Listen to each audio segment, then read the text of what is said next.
आइए सुनिए, देखिए, समझिए सनातन सत्य। जैसी दृष्टि वैसी सृष्टि, दृष्टि विज्ञान। कुदरत, कुदरती रचना एवं कुदरत के कानून से शाश्वत सुख की प्राप्ति। जोधपुर के परम पूज्य महात्मा उपासक प्रोफेसर डॉक्टर सोहन राज तातेड़ के निर्देशन में सनातन सत्य। जैसी दृष्टि वैसी सृष्टि, दृष्टि विज्ञान।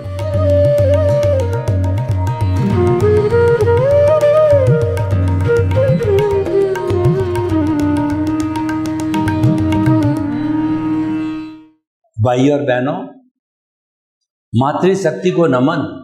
आज का अति उत्तम विषय खुली आंख और बंद आंख का संसार।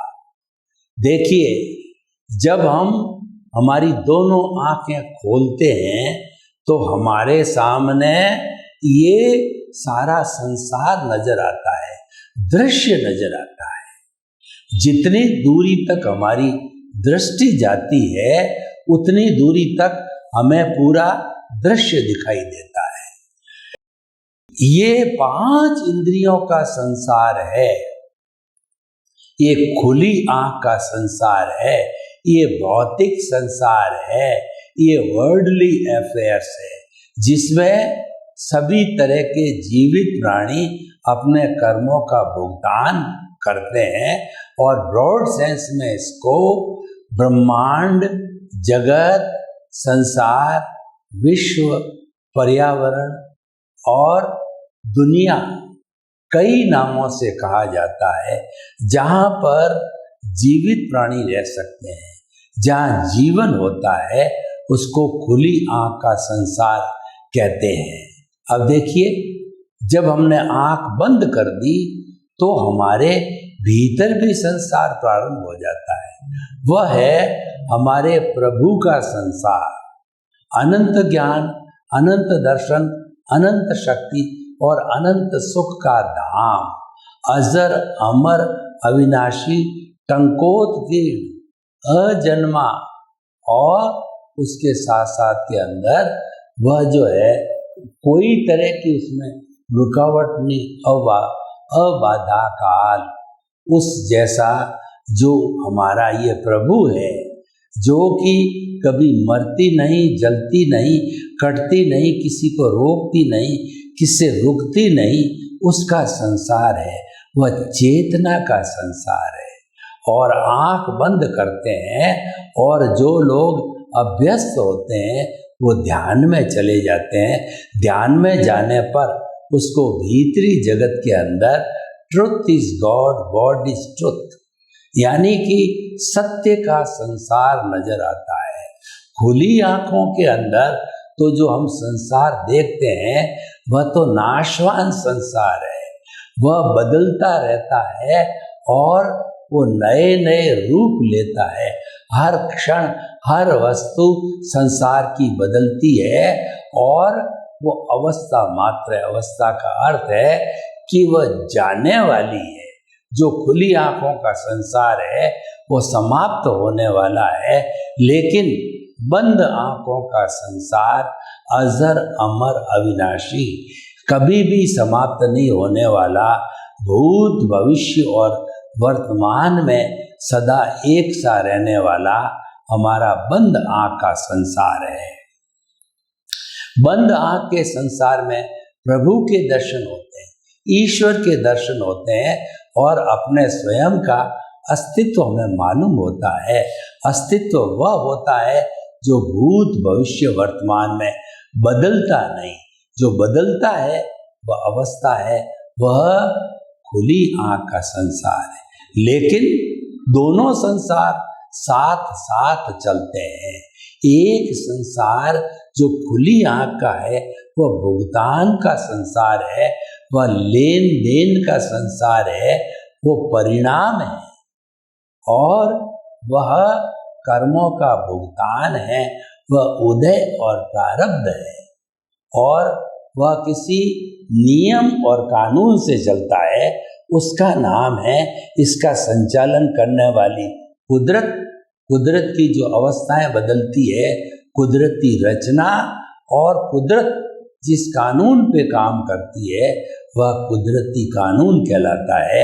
और ये सनातन सत्य के जो है घटक है, यानी चाहे बाहर का संसार हो चाहे भीतर का संसार हो, कोई न कोई कानून पे चलता है। बाहर के संसार के जो कानून होते हैं भीतरी संसार पर लागू नहीं होता है, क्योंकि भीतर जो बैठा है वो महाराजा अजर अमर पक्कड़ है, उस पर कोई कानून लागू नहीं होता है। उसकी स्वयं की किंगडम है और स्वयं का ही कानून लागू होता है। लेकिन बाहर का जगत, खुली आंख का जगत, परतंत्रता का जगत है।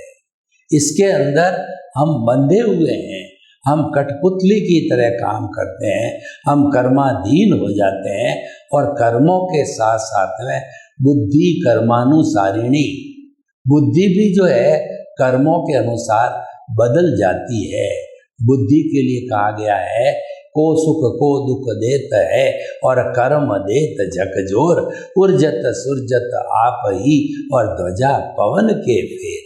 जो भगवान के मंदिर के ऊपर तो ध्वजा लगी हुई होती है, वह कभी उलझती है कभी सुलझती है, उसको उलझाने सुलझाने वाला पवन है। तो हमें भी जो भुगतान कराने वाला उदय और प्रारब्ध है वह भी कर्माधीन होने के कारण हम स्वतंत्र है, और उस सबका लेखा जोखा ब्यौरा संचालन है वह कुदरत करती है। कुदरत ही हमारी खुली आंखों के संसार की क्रिएटर है, ऑपरेटर है और डिस्ट्रॉयर है। और खुली आंख के संसार में हमारे को एक भी अतिरिक्त सांस लेने की स्वतंत्रता नहीं होती है। तभी कोई व्यक्ति का आयुष्य समाप्त हो जाता है, तब कहा जाता है वह अंतिम सांस। अब जिसने अंतिम सांस ले ली, मैं कहना चाहता हूँ, क्या वह एक अतिरिक्त सांस ले सकता है? नहीं ले सकता, क्योंकि वो स्वतंत्र है। और जो कुछ भी वो फिल्म बना के लाया था, स्क्रिप्ट बना करके लाया था, वह सारी जो है समाप्त हो गई। आयुष्य कर्म समाप्त हो गया, कर्मों का लेखा जोखा इस जन्म का समाप्त हो गया। इसी कारण से वह व्यक्ति मुर्दा बन जाता है। तो कहने का अर्थ ये है कि हमारी खुली आंखों का संसार है वो हमारा व्यवहार जगत है, उसको हम रिलेटिव ट्रुथ कहते हैं, अज्ञान भी कहते हैं। ये अज्ञान बुरा नहीं है, ये भौतिक चीज़ों की जानकारी करने के कारण इसको अज्ञान की परिभाषा दे दी है और इसको रिलेटिव ट्रुथ की बात कही गई है, क्योंकि ये अवस्था के अधीन है और ये परिवर्तनशील है। इसी कारण इसको जो है वह अज्ञान और रिलेटिव ट्रुथ कहा गया है। जो रियल ट्रुथ होता है वो सिद्धांत पर आधारित होता है, वो सनातन सत्य होता है, वह यूनिवर्सल ट्रुथ होता है, वो सार्वभौम सत्य होता है, वह कभी बदलता नहीं है, सदा एक सा रहता है।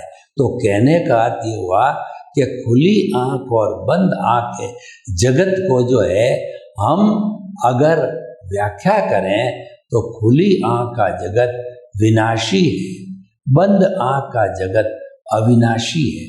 अब हम आपको कहना चाहेंगे कि आपको जीवन यापन करना है, आपको रहना है, लेकिन आप किराए के मकान में रहना पसंद करोगे या खुद के मकान में रहना पसंद करोगे, तो प्राय लोगों का मत ये मिलेगा कि हम तो खुद के मकान में रहेंगे, क्योंकि जो किराए का मकान होता है उसका 11 महीने की भाड़ा चिट्ठी बनती है, फिर मकान बदलना पड़ता है।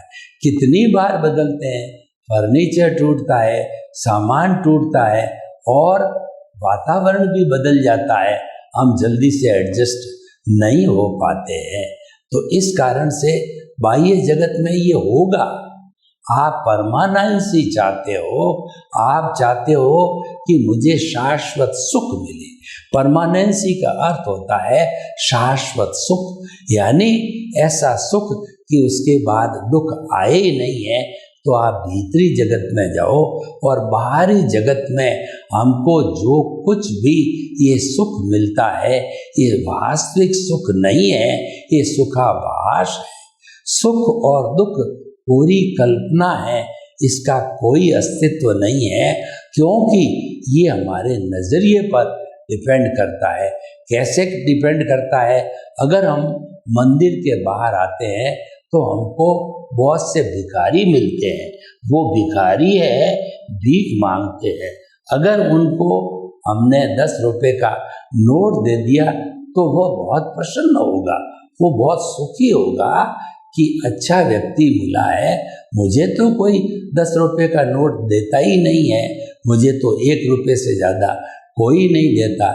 लेकिन थोड़ी देर के बाद में हमारे पास से वेल टू डू व्यक्ति निकला और हमने उसको 10 रुपए की बजाय 20 रुपए का भी नोट ऑफर किया, उससे वो दुखी होगा, वो उसके दुख का कारण बन जाएगा, भिखारी के लिए सुख का कारण बन जाएगा। तो इसको हम सुखाभास कहते हैं। वास्तव में सुख है वह तो हमारी आत्मा का लक्षण है, ये भीतर है।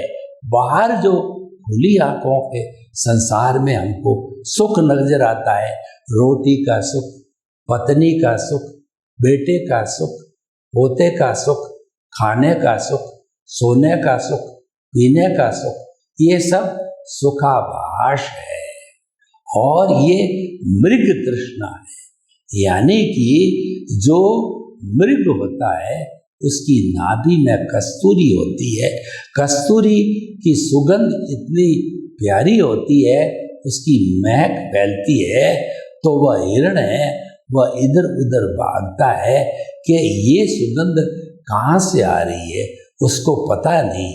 उसको जब सद्गुरु या ज्ञानी पुरुष मिलते हैं तो वो बताते हैं कि तेरी नाभि में कस्तूरी है, उसमें से ये सुगंध आ रही है।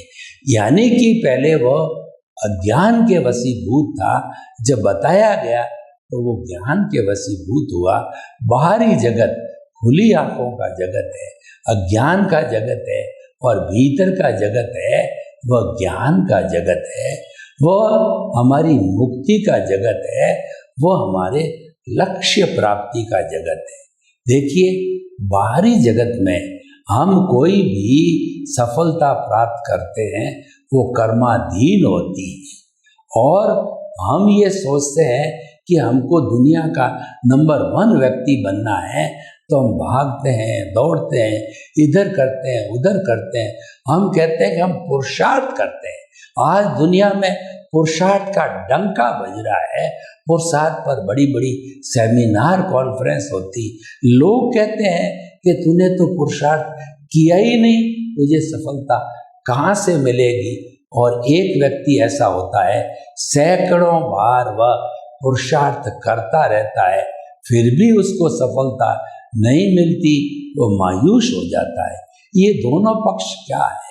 दोनों पक्ष ये बताते हैं कि हमारा खुली आँख का जगत, चाहे आप उसको पुरुषार्थ कहो, हमें कोई ऐतराज नहीं, हमने उसको पुरुषार्थ मान लिया, लेकिन वो रिलेटिव पुरुषार्थ है, क्योंकि वह हमारी इंद्रियों के अधीन है, वो हमारे कर्मों के अधीन है, और मूल बात है वो हमारे उदय और प्रारब्ध के अधीन है। जैसा उदय प्रारब्ध होता है वैसा ही फल मिलता है, उसके अतिरिक्त नहीं मिलता है, चाहे आप कितना ही पुरुषार्थ कर लो। मैं उदाहरण के तौर पे आपको बताना चाहता हूँ कि कुछ लोग ऐसे होते हैं कि जीवन भर प्रयास करते हैं कि अब लखपति बन जावें, करोड़पति बन जावें, बड़े लोग बन जावे, लेकिन ले दे करके वो सामान्य श्रेणी में जिंदगी भर रहते हैं। नौकरी करने वाला जिंदगी भर क्लर्क बना रहता है, एलडीसी से ज़्यादा जोर मारो तो यूडीसी हो जाता है, ऑफिस सुपरिंटेंडेंट हो जाता है, सामान्य प्रगति होती है।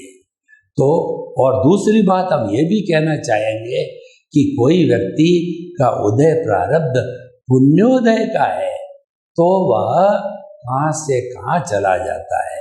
उदाहरण के तौर पे देखिए, बड़े बड़े इंडस्ट्रियलिस्ट है, बिरला जी है, बांगड़ है, और अभी रिलायंस के अंबानी हैं और जो अडानी हैं, वो शॉर्ट समय के अंदर वो विश्व के माने हुए जो है अमीर लोगों में आ गए।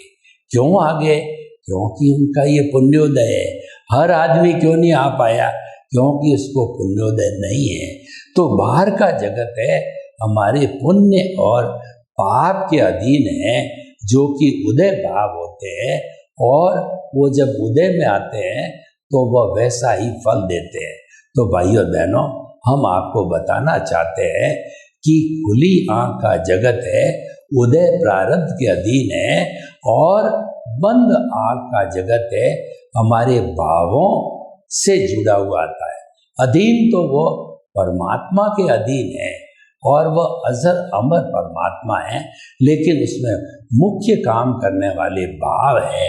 भीतरी जगत के अंदर हमारा जो प्रभु है, भगवान है, ईश्वर है, अजर अमर अविनाशी है, वह तो मूल स्वरूप में मोक्ष की अवस्था के अंदर हर क्षण मौजूद रहता है। उसका केवल एक ही कार्य है, मात्र उसकी प्रेजेंस है। लेकिन जो हमने अभी पुरुषार्थ की इतनी लंबी चौड़ी कहानी की, वो सारा पुरुषार्थ घटित होता है प्रतिष्ठित आत्मा में होता है। प्रतिष्ठित आत्मा जैसे जैसे शुभ अशुभ शुद्ध भाव डालती है, वो अगले जन्म के अंदर वो जो उदय और प्रारब्ध बनता है। तो प्रतिष्ठित आत्मा लाइव होती है, वो कर्मों का सृजन करती है। बाहर से जो है वह बाहरी जगत में से चतुस्पर्शी उद्गल खींचे जाते हैं, और जो ही उसके साथ में भाव जुड़ते हैं, उद्गलों के साथ में अच्छा बुरा भाव चिंतन जुड़ते हुए ही अच्छा बुरा कोट लग जाता है। यानी अच्छा भाव, बुरा भाव, अशुभ भाव, शुभ भाव और शुद्ध भाव ऐसे हो जाते हैं। ये भाव ही निर्णायक होते हैं, नियामक होते हैं। इसीलिए कहा गया है, भाव बिगाड़ो भव बिगड़ेगा, भाव सुधारो भव सुधरेगा। सबका की पॉइंट कहीं पर है तो वो भावों से है। इसीलिए कहा गया है कि क्रिया में मुक्ति नहीं है, मुक्ति भावों से होती है। मन वचन से हम जितना भी कार्य करते हैं, ये समस्त क्रिया कहलाती है। और ये क्रिया के लिए कहा गया है कि मन वचन काया तथा उससे जुड़ी हुई हर अवस्था मात्र कुदरती रचना है, और वह व्यवस्थित है, प्रीडेस्टिन्ड है, वो फिक्स है। यानी कि मन वचन काया जो है क्रिया करती है, जो कि कुदरत के अधीन रहती है और कुदरती रचना कहलाती है। और उस कुदरती रचना को अगर हम देखते जाते हैं, मात्र मन वचन काया की हर क्रिया जो कि विनाशी है, जो कि जड़ है, जो कि जाने के लिए आ रही है, वह जा रही है। दुख जा रहा है, सुख जा रहा है, अवस्था जा रही है, वो आई नहीं है, वो जाने के लिए आई है। क्योंकि वो भुगतान है, भुगत लिया चला गया, let go let go let go. भुगतान भुगतने के बाद चले जाते हैं, और एक समय ये आता है कि हमारा मैकेनिकल मोड का जो आत्मा होता है, वो डिस्चार्ज आत्मा होता है, जो उदय प्रारब्ध कहलाता है। और उसके जो है वह भुगतते भुगतते जब वह शून्य हो जाता है, यानी कि नए भाव नहीं पड़े और पुराने बर्फ की शिला की तरह पिघलते पिघलते जो है भुगत लिए जाए, उसके बाद के अंदर जीरो कॉजल बॉडी रहती है। ये जीरो कॉजल बॉडी की अवस्था होती है, मुक्ति की अवस्था होती है, और यही हमारे जीवन का लक्ष्य होता है। कॉजल बॉडी जीरो होते ही सिद्ध बुद्ध मुक्त बन जाते हैं, क्योंकि हमारा प्रतिष्ठित आत्मा समाप्त हो जाता है, हमारा मन समाप्त हो जाता है और हम जो है ये समाप्ति के बाद के अंदर अपनी मंजिल और अपने लक्ष्य पर पहुंच जाते हैं। तो मैं आपको ये बताना चाह रहा था कि बाहर की दुनिया और भीतर की दुनिया यानी खुली आंखों का जगत और बंद आंखों का जगत, ये दोनों पैरेलल चलते हैं, ये साथ साथ रहते हैं, ये कौरवों और पांडवों की तरह रहते हैं, ये अच्छाई और बुराई की तरह रहते हैं, इनको रोका नहीं जा सकता, इनके बीच में लाइन ऑफ डिमार्केशन होती है। लेकिन ज्ञान के माध्यम से सम्यक ज्ञान, सम्यक दर्शन, सम्यक ज्ञान का अर्थ होता है कि नो ऑनरशिप और अकर्ता भाव, और सम्यक दर्शन का अर्थ होता है नो ऑनरशिप और नो डूअरशिप। सम्यक दर्शन का अर्थ होता है नो डूअरशिप। इस दुनिया का कोई भी प्राणी है कर्ता नहीं बन सकता, कर्ता तो व्यवस्थित शक्ति है और वह हर प्राणी के स्तर पर द्रव्य क्षेत्र काल भाव के अधीन काम करती है और सारी जो प्रकृति होती है उसके अधीन, संयोग के अधीन है, वह समस्त सृष्टि का संचालन करती है। तो हम ये आपको बता रहे थे कि व्यवहार शुद्धि बिना निश्चय शुद्धि नहीं है। जब तक पूरा बाहर का व्यवहार जगत का परिणाम भुगत नहीं लिया जाता, तब तक जो है हमारा भीतर का जगत, जो कि हमारा ही जगत है, लेकिन उसके अंदर प्रतिष्ठित आत्मा विद्यमान रहती है, उसमें कॉजल बॉडी विद्यमान रहती है, वही कॉजल बॉडी से ही सारा भुगतान होता है। और भुगतान जीरो हो गया means no causal body, means no प्रतिष्ठित आत्मा, मीन्स नो कार्बन शरीर, और उसके अलावा शेष अशुद्धि है, हमारे शुद्ध आत्मा प्रभु के साथ में नहीं रहती है, वो समाप्त हो जाती है। और समाप्त होने के बाद हमारी शुद्ध परमात्मा स्वरूप आत्मा अकेली नहीं टिक सकती, वह तो इस जड़ के कारण, अज्ञान के कारण टिकी हुई है शरीर में। अज्ञान ही जब समाप्त हो गया, यानी कि प्रतिष्ठित आत्मा का समूल नाश हो गया, यानी अज्ञान का समूल नाश हो गया, तो आपको इस पूरे रियल पुरुषार्थ के अंदर जो है केवल दर्शन की प्राप्ति होती है और नेक्स्ट बर्थ के अंदर उस केवल दर्शन का परिणाम भुगतने के लिए हमको केवल ज्ञान के द्वारा उपदेश देने के लिए एक जीवन मिलता है। और जब उपदेश दे दिए जाते हैं और उसके बाद में आयुष्य समाप्त हो जाता है, तो केवल ज्ञाता जो है, ये औदारिक शरीर है, वह सिद्ध बुद्ध और मुक्त बन जाता है और सिद्ध शिला में विराजमान होकर के शाश्वत सुख की प्राप्ति करके अजर अमर होकर के ब्लिस की अवस्था में, यानी शाश्वत सुख को प्राप्त कर लेता है। उसके बाद कोई दुख आता ही नहीं है और वही हमारे जीवन का लक्ष्य है कि वैसा जीवन हमारे को एक भव के बाद, दो भव के बाद, तीन भव के बाद, चार भव के बाद में वह हमारे को जो है वैसा मुक्ति का जीवन मिले, यही हमारा लक्ष्य होता है।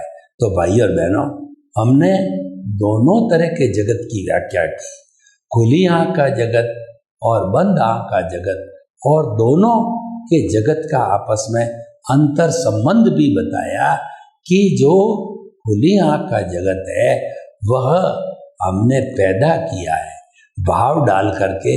बंद आँख के जगत में जो भाव डाले जाते हैं वो अगले जन्म में काम आते हैं। पिछले जन्म में जैसे भी भाव डाले थे, प्रतिष्ठित आत्मा के माध्यम से प्रतिष्ठा की थी, उसके अनुरूप ही हमको ये उदय और प्रारब्ध मिला और वो आगे से आगे चलता रहता है जब तक कि आत्मा अपने गंतव्य को प्राप्त नहीं कर लेती है। अतः हम आपको कहना चाहते हैं कि खुली आंख और बंद आंख दोनों जगत का आप समन्वय कीजिए और समन्वय करके आप निष्कर्ष के रूप के अंदर आप जो है वह मुक्ति का रास्ता निकालिए, शाश्वत सुख का रास्ता निकालिए। जब हमारा बंद खुली आंख का जगत समाप्त होता है तभी शाश्वत सुख प्राप्त होता है, और एक बार शाश्वत सुख यानी अक्षय, हमने अक्षय जो है कर्मों को प्राप्त कर लिया तो फिर है हमको उसी जन्म के अंदर सिद्ध बुद्ध और मुक्त बनने का जो है वो जीवन प्राप्त हो जाता है। अतः हमारे को जीवन में अक्षय बनना है। अक्षय बनने के लिए भीतरी जगत में गोते लगाना पड़ेगा, बाहरी जगत को समाप्त करना पड़ेगा। सर्वे भवन्तु सुखिनः सर्वे सन्तु निरामया, लोक के सब जीवों को सुख मिले, शांति मिले, आनंद मिले, प्रेम मिले, सौहार्द मिले, और सभी जो है स्नेह स्नेह भाव शुद्धि करके मुक्ति को प्राप्त हो, उनके प्रति मंगल मांग। ओम शांति।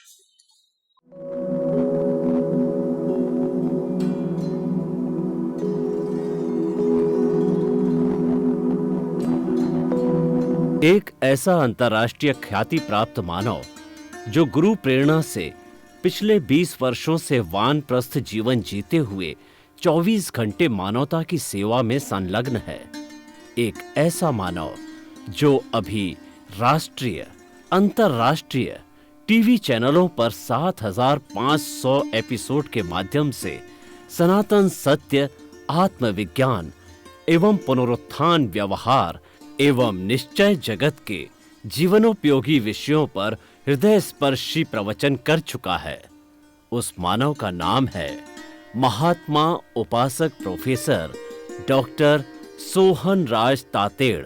प्रोफेसर तातेड़ द्वारा योग, दर्शन, शिक्षा विषयों पर रचित पीएचडी स्तर के 250 शोध ग्रंथ भारत के 100 प्रतिष्ठित विश्वविद्यालयों में शोधार्थी पढ़ रहे हैं तथा वे सभी शोध ग्रंथ वहां की सेंट्रल लाइब्रेरियों में उपलब्ध हैं।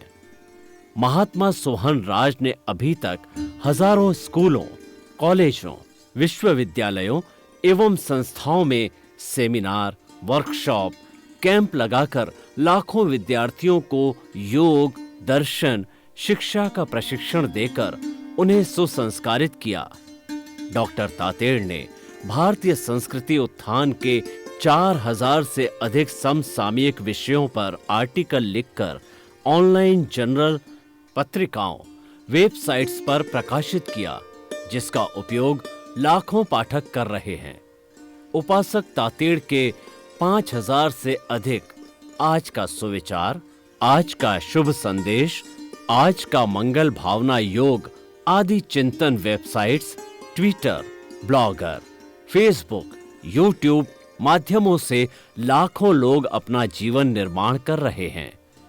मानवता के मसीहा ऐसे महामानव महात्मा सोहन राज तातेड़ के प्रोफाइल को अभी तक विश्व के 20 लाख दर्शक यूट्यूब पर, 12 लाख गूगल पर एवं लाखों दर्शक फेसबुक, ब्लॉगर, ट्विटर और इंस्टाग्राम पर देख चुके हैं।